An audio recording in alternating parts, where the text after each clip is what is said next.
So in Hosea's message, one of the ways I can't resist opening these studies with Hosea is a quote, the first sentence of Charles Dickens' classic tale, The Tale of Two Cities. The opening sentence has become a classic. It was the best of times, and it was the worst of times. That's the way he opens his novel. But that just fits the situation that Hosea is facing.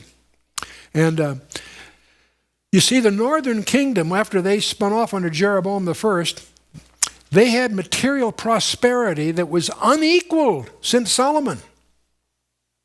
They had a phenomenal success. Jeroboam recovered all the territory that had previously been lost to Israel. Even the possession of Damascus, by the way. Now, there's no material prosperity that's a guarantee of safety to those people whose stability rests not on the moral basis of their fear of God and obedience to his laws. That's no security, is what I'm trying to say here. Best of times, the worst of times. They, the northern kingdom, thought it was the best of times. Everybody had, 3 cars in the garage, had a summer home, whatever. You can fill in the blanks. The analogy, they actually did. Many of them had a second home, by the way. There's archaeological evidence of that. I don't think there's any evidence of having a third or fourth car, but I was just being colorful there. They thought it was the best of times. They've never had it so good. God's perspective was just the opposite.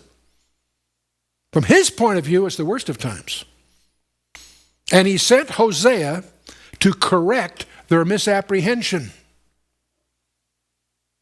And we should keep in mind, by looking ahead, that their judgment was that God was going to allow their enemies to clobber them. That's where I get very nervous when I consider the possibility that we in America may be in the same moral position that the northern kingdom was. Hosea's message, like those most of the 8th century contemporaries, Amos, Isaiah, and Micah have the same flavor, has to be understood against the instruction of Deuteronomy 28 in the Torah. The Torah's 5 books of Moses. Deuteronomy is his last 4 sermons.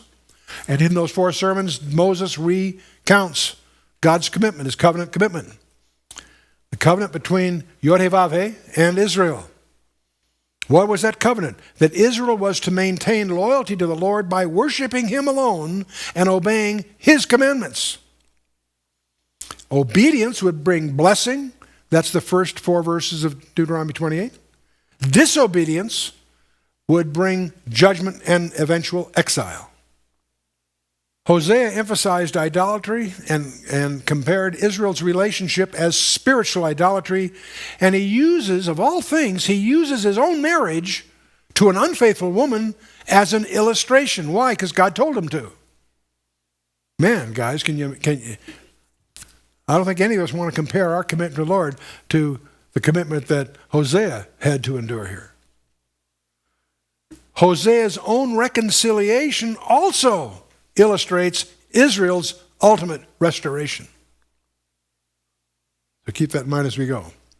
The sins that are listed here in Hosea's message is social injustice, violent crime, religious hypocrisy, political rebellion, foreign alliances, which God had discouraged, they did anyway, selfish arrogance, and spiritual ingratitude. Now that list rings a little familiar, doesn't it? Any of this sound familiar? Does any of this sound like the predicament that we face? I can't help but be reminded of Billy Graham's classic quip years ago. God doesn't judge America. He's going to have to apologize to Sodom and Gomorrah.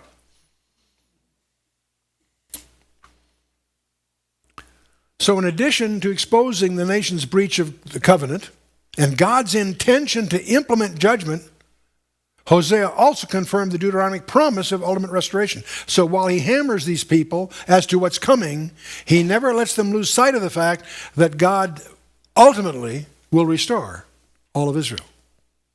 That's Deuteronomy 30, first 10 verses. The major themes of Hosea's message are sin, judgment, and salvation. His style will be abrupt, sententious, and unrounded. The connecting participles in the Hebrew are very few.